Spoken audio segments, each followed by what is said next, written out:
أكبر يا رحمن نجينا من النيران لا إله إلا الله ربي نجينا بخير يا عليما. Bismillahirrahmanirrahim. Em nome de Deus, o Clementíssimo, o Misericordiosíssimo. Muito obrigado a você, amigo telespectador, amiga telespectadora, por estarem conosco mais uma vez no programa As Chaves do Paraíso. Hoje vamos abordar um assunto muito importante que tem a ver também com o islamismo, mas tem a ver também com o cristianismo, tem a ver com a questão dos direitos humanos, tem a ver com a questão do direito dos povos à autodeterminação, à liberdade. No último dia 29 de novembro, nós celebramos o Dia Internacional de Solidariedade ao Povo Palestino. Um povo que há 70, até mais de 70 anos, vem lutando pelo seu direito à existência. É isso mesmo, é um povo que há 70 anos vem sofrendo uma tentativa sistemática de varrê-lo do mapa. O povo palestino talvez seja aquele povo que na idade contemporânea efetive no seu dia a dia a luta mais longa pelo seu direito à existência. Um povo que há 70 anos vem sendo atacado nos seus direitos mais básicos e que, altivo, continua combatendo a opressão, o colonialismo. Por incrível que pareça, estamos no ano de 2018, segundo o calendário gregoriano, o ano de 1440 no calendário islâmico, e ainda estamos falando em colonialismo. Para falar sobre essas questões todas, especificamente sobre o Dia Internacional de Solidariedade ao Povo Palestino, trazemos mais uma vez ao nosso programa o nosso querido amigo de tantas lutas aí, Walid Rabbah. Assalamu alaikum, Walid, ahlan wa sahlan, seja bem-vindo. É um grande prazer tê-lo conosco. Eu gostaria que você comentasse então um pouco com o nosso telespectador, a nossa telespectadora, que muitas vezes não está informado sobre essas questões todas do Oriente Médio e às vezes até recebe uma informação distorcida por parte da grande mídia que coloca o oprimido como terrorista e o opressor como o herói ou como a vítima. O que é o Dia Internacional de Solidariedade ao Povo Palestino, Ali? Primeiro de tudo, cumprimento os telespectadores, cumprimento a você, Omar, e parabenizo pelo longevo programa que você apresenta e a utilidade pública que ele tem, discutindo questões nevrálgicas, tanto geopolíticas quanto concernentes à espiritualidade islâmica. Eu cumprimento muito por isso. Dia 29 de novembro, na verdade não é uma data tão aleatória, né? Ela foi instituída há pouco mais de 40 anos pela Assembleia Geral das Nações Unidas, quase que como uma meia-culpa da própria ONU, Organização das Nações Unidas, e adota exatamente essa data, porque foi exatamente em 29 de novembro de 1947 que a ONU aprova a chamada Resolução da Partilha da Palestina, que tem o número 181, que acabou resultando em toda essa tragédia que os palestinos vivem até hoje. A resolução significou dar a um povo, a um conjunto de pessoas imigrantes estrangeiras, basicamente europeus de fé judaica, que passam a reclamar a partir de um determinado momento a formação de um Estado Nacional exclusivamente judaico e escolhem a Palestina como esse projeto. Isso tudo começa a partir da segunda metade dos 1800, portanto há um bom bocado de tempo, mas não é uma luta histórica antiga, como alguns querem dizer. E, de uma forma bem resumida, depois de alguns debates após a Segunda Guerra Mundial, os europeus que cometem as matanças em seu próprio solo resolvem pagar a fatura dessa sanguinolência toda em outro solo contra outro povo. E uma coisa muito curiosa é que a partilha é muito injusta, né? A partilha destina para os palestinos que, de acordo com o censo britânico, que era a potência colonial dominante nesse momento ali, representavam perto de 70% da população, eles excluíam os beduínos desse censo. Então os palestinos nativos, incluindo os próprios palestinos de fé judaica nativos, eram mais de 80% da população, e os imigrantes forçados pelos britânicos a migrarem, na verdade forçando os palestinos a aceitarem essa migração, que começa em 22, totalmente artificial, vinda da Europa, representavam, quando muito, 20% daquela população. Ou seja, se eu entendi bem, então, desde 22 a 48, quando foi feita a partilha em 26 anos, apesar de todo esse esforço migratório, os estrangeiros representavam 20% da população da Palestina. Exatamente.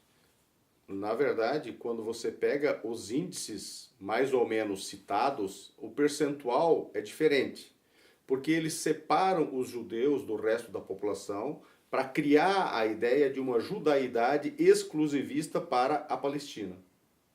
Mas quando você pega exclusivamente aqueles palestinos que estão lá desde 10, 12, 13, 14 mil anos atrás, desde a fundação das primeiras aldeias e que resultam na primeira cidade do mundo, fundada pelos cananeus, que é Jericó, com 10.700 anos, você conclui 80% da população, incluindo os beduínos, que jamais foram incluídos nos censos britânicos, desonestamente inclusive, claro. Você tem 80% da população palestina, se ela professava o judaísmo, ou se ela professava o islamismo, ou se ela professava o cristianismo, não é o que importa mais. O que importa é que ela é população palestina originária e não é estrangeira.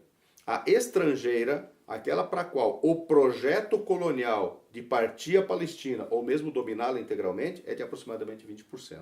E por que o 29 de novembro acaba sendo importante nessa história toda? E por que o 29 de novembro acaba sendo instituído pela própria ONU como Dia Internacional de Solidariedade ao Povo Palestino? Porque é nessa data que a partilha se realiza. E apesar desses índices que eu acabei de passar aqui, a ONU acaba dando ao que viria a ser o futuro Estado judeu na Palestina, sobre a Palestina, 55% desse território, apenas 44% aos palestinos que detinham 96% da propriedade e que detinham 80% da população originária, apenas 44%, e o outro 1%, para dar o 100%, áreas internacionalizadas, inclusive a pedido do Vaticano, dentre outros, de Jerusalém para preservar os sítios históricos e religiosos, espirituais, bem como uma fração de Belém, que também seria área internacional. Só um momentinho que você citou um dado importante. A população originária palestina, segundo a partilha da ONU, foi destinado 44% do território original. Mas esses palestinos detinham 96% das propriedades, ou seja, houve um confisco aí, uma expropriação forçada das propriedades desses palestinos. Então, a ONU cria um estatuto para a Palestina, vamos assim dizer, já que a resolução ela é muito complexa, a resolução 81, ela é gigantesca, ela é complexa, e ela disciplina que não vai haver nenhuma alteração demográfica ou de qualquer outro status na Palestina. É óbvio que isso entrava em conflito com o que o movimento nacional judaico, que a gente conhece historicamente como movimento sionista, dizia para si mesmo e anunciava para as próprias potências coloniais europeias. Final da segunda metade dos 1800, quando Theodor Herzl, identificado como fundador do movimento nacionalista, diz que a Palestina é uma terra sem povo. Para um povo sem terra, o que ele anuncia? Ele anuncia o que viria a ser e foi a limpeza étnica da Palestina. E nesse particular, preciso ter um parênteses muito importante. A Palestina, de acordo com o censo britânico de 1922, tinha uma densidade demográfica superior a 35 habitantes por quilômetro quadrado. Só para vocês terem uma ideia, os telespectadores, você, Almir, e todos nós, da barbaridade disso tudo, do quanto essa mentira era uma grande mentira e do quanto o que veio a acontecer foi uma limpeza étnica, no mesmo ano de 1922, a densidade demográfica da China era de pouco mais de 15 habitantes por quilômetro quadrado. Esse é o país mais populoso do mundo. E a do Brasil não chegava a 4. Então, a Palestina era um dos países mais densamente povoados do mundo, mesmo nesse momento, em 1922. Mais povoado, mais densamente povoado que qualquer país europeu dessa época, aos quais o movimento sionista mentia. E, obviamente, que essa mentira não enganava ninguém. Na verdade, o que se anunciava era: a Palestina tem povo, sim, mas eles não importam, porque eles não são civilizados à luz do que o colonialismo criou para si mesmo, do que seja civilização. E aí eu queria aproveitar isso que você está falando, esse gancho, Walid. Tem uma outra afirmação do Theodor Herzl no seu livro O Estado Judeu, né, Der Judenstaat, que ele diz o seguinte, além de dizer essa grande barbaridade que você mencionou, ele dizia o seguinte: para garantir o apoio das potências coloniais europeias a esse projeto opressor sionista, que o movimento sionista instituiria ali na Palestina uma sentinela avançada da civilização contra a barbárie. Qualquer cidadão pode procurar o livro O Estado Judeu nas bibliotecas ou comprar nas livrarias e vai encontrar essa afirmação lá de Theodor Herzl. Então, nesse momento a gente percebe que essa frase é parte de um processo sistemático de diminuição da humanidade do outro, né? Quer dizer, o palestino, ele não é civilizado. E não é ser humano, portanto? Não é ser humano e, portanto, ele pode... Em cima dele eu posso tocar os meus bulldozers, eu posso tocar os meus tanques Merkava, eu posso lançar bombas de fósforo, né? E posso eliminá-lo porque não são seres humanos. E uma coisa curiosa, seguindo no raciocínio, inclusive aproveitando desse gancho que você apresenta, é que, malgrado todas essas mentiras e malgrado tudo isso, acontece, obviamente, a partilha, e os alertas que eram dados eram muito claros, por isso que os palestinos recusam a partilha, porque havia ali um projeto claro de limpeza étnica da Palestina, anunciado há muito tempo, com planos que depois vieram a ser revelados que indicavam isso. E o que acontece a partir da resolução, que é de 29 de novembro de 1947, portanto agora ela vai completar 71 anos. Imediatamente, bandos armados, basicamente, quase que 100% deles, de estrangeiros europeus de fé judaica recém-chegados à Palestina, àquela altura alguns deles haviam chegado há 2, 3 anos, fortemente armados e fortemente treinados por integrarem o exército britânico, integrava o exército britânico, ao passo que aos palestinos não era permitido integrar, mesmo que fosse para combater o chamado eixo durante a Segunda Guerra Mundial, começam a atacar as aldeias palestinas. Isso começa já em dezembro de 1947 e se estende, se agudizando a partir do dia 15 de maio de 1948 até aproximadamente março de 1949, processo no qual as bandas terroristas judaicas se apropriam de 78% da Palestina histórica, invadem e ocupam 744 localidades palestinas, incluindo cidades, aldeias, vilas e bairros, e desses fazem desaparecer do mapa mais de 500. Aproximadamente 66% da população histórica palestina do seu território histórico é morta ou expulsa, e destes 78% tomados à força para a constituição, autoproclamação do que ainda é hoje considerado o Estado de Israel, perto de 88% dessa população expulsa. Nunca houve na história humana, uma limpeza étnica, um grande crime de verdadeiro holocausto contra um povo inteiro, planejado, metódica e aplicado sistematicamente, e planejado pelo menos 70, 80 anos antes, portanto, muito antes dos crimes aludidos ao nazismo na Europa, contra um povo. Só para nós termos uma ideia, seria como tomar 78% do Brasil e expulsar perto de 170%, 180% da população brasileira ou matá-la.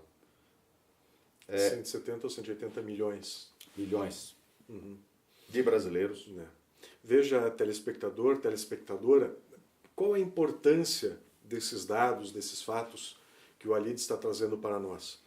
Todos nós nos chocamos com a situação da Palestina, com esse, entre aspas, conflito, que na verdade não é um conflito, uma guerra pressupõe um certo equilíbrio entre as forças beligerantes. E o que nós temos ali na Palestina hoje é um processo, é a continuidade desse processo sistemático de limpeza étnica. Porque de um lado nós temos o exército de Israel, que é um dos mais potentes do mundo, e do outro lado, uma força paramilitar, porque aos palestinos não é permitido ter um exército. A Palestina ela tem uma força de segurança interna, uma polícia, né? Nós temos uma força paramilitar dividida entre vários movimentos, do qual o mais representativo seria o Hamas, que solta eventualmente foguetes que são pouco mais do que rojões contra o território sionista. Então, o desequilíbrio de forças é enorme, o que nos faz perceber que essa luta palestina pela sua libertação e pelo seu reconhecimento como uma nação independente ainda tem um grande terreno a vencer, não é, Walid?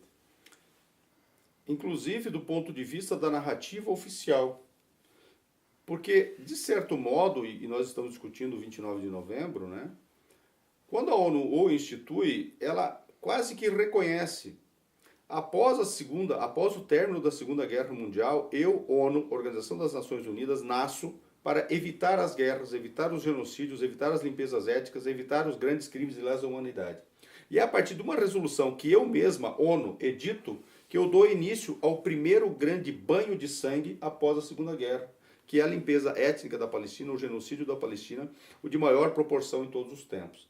Então, o dia 29 de novembro deve ser encarado como um momento de reflexão, além, obviamente, de um momento alusivo à luta nacional palestina, um momento de reflexão de toda a humanidade. E refletir, inclusive, sobre o que Israel hoje está fazendo sobre Jerusalém, que é uma cidade que tem 5.000 anos como cidade murada, fundada pelos cananeus, que são os primeiros habitantes e construtores de cidade na Palestina e as primeiras cidades do mundo.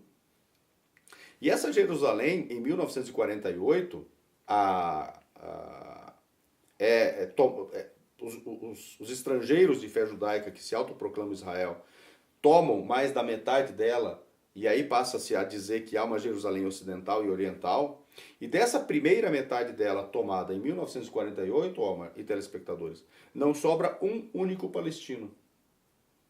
É a primeira cidade da história integralmente limpada etnicamente naquela porção tomada.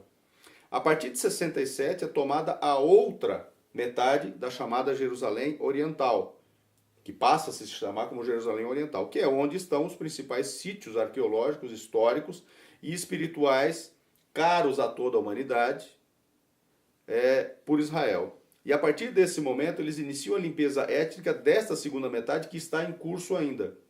De lá para cá, perto de 200.000 palestinos foram expulsos ou deslocados de Jerusalém, de 67 adiante, dos quais entre 150 e 160 mil jamais foi permitido que retornassem. Há limites de idade para ingressar na cidade para orar, ao ponto de praticamente não ingressarem palestinos, muçulmanos ou cristãos, que residem nessa terra há milhares de anos, para orar nos ambientes de oração, mesquitas e igrejas de Jerusalém. E aí nós vemos, Walid, um discurso capitaneado pelo presidente norte-americano, presidente estadunidense, e que se transformou numa ação prática de transferência da Embaixada dos Estados Unidos de Tel Aviv, que é reconhecida como a capital de fato do Estado de Israel e é onde estão as representações diplomáticas de todas as nações, então, de Tel Aviv para Jerusalém. E outras nações já anunciaram, como o próprio presidente recém-eleito do Brasil, que pretende, já houve uma modulação do seu discurso, mas que pretende ir no mesmo sentido. Assim como outras potências mundiais, como a Guatemala, Ilhas Guam e Ilhas Marshall.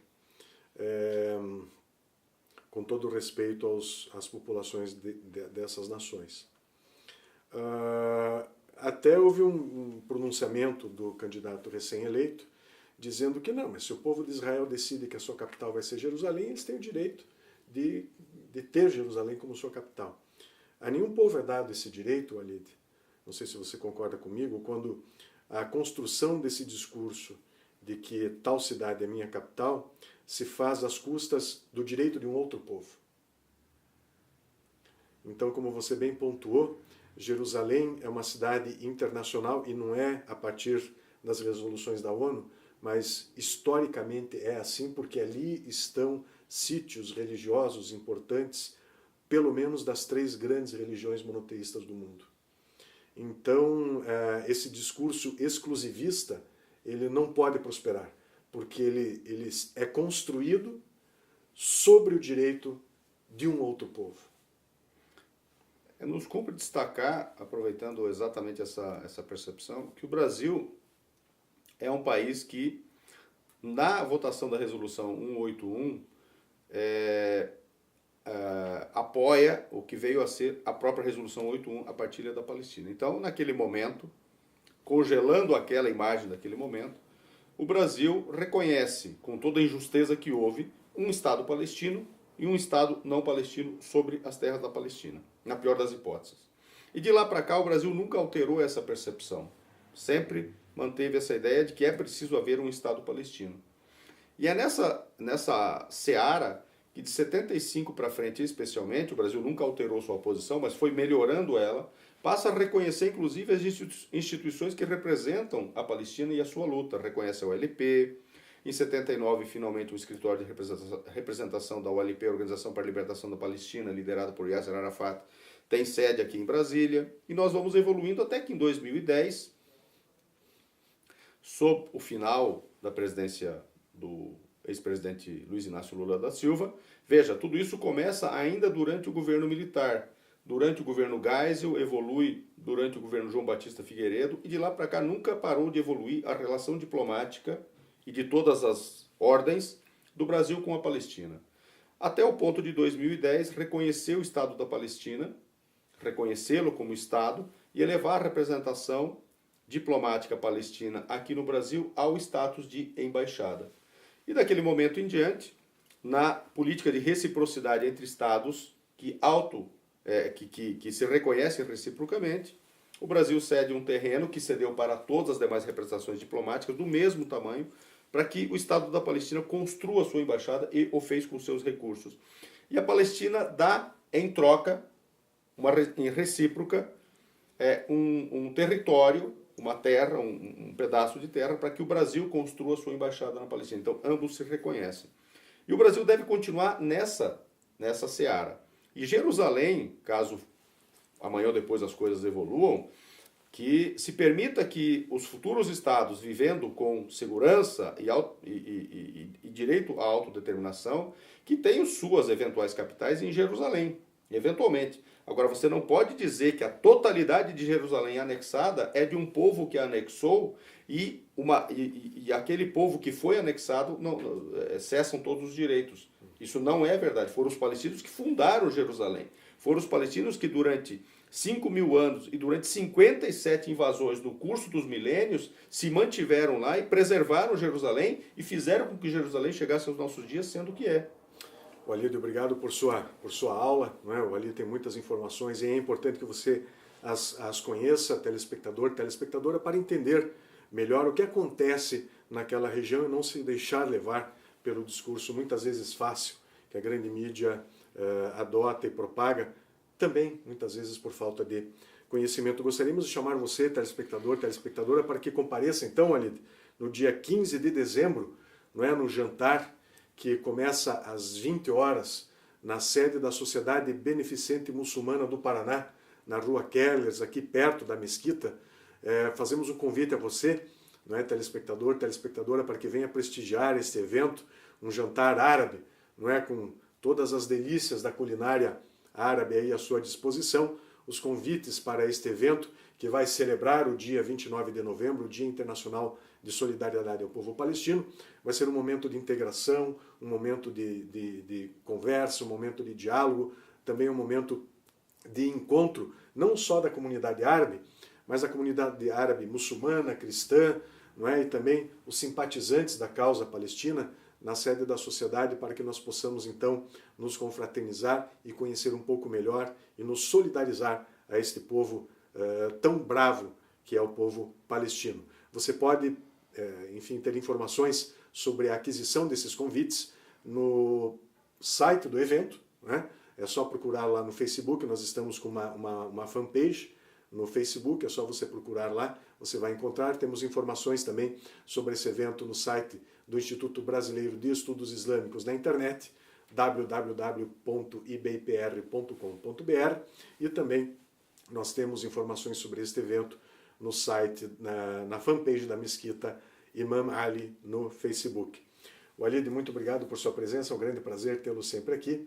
E fazemos um convite para o telespectador, a telespectadora, para que esteja conosco no nosso próximo programa. Wassalamu alaikum, que a paz esteja convosco.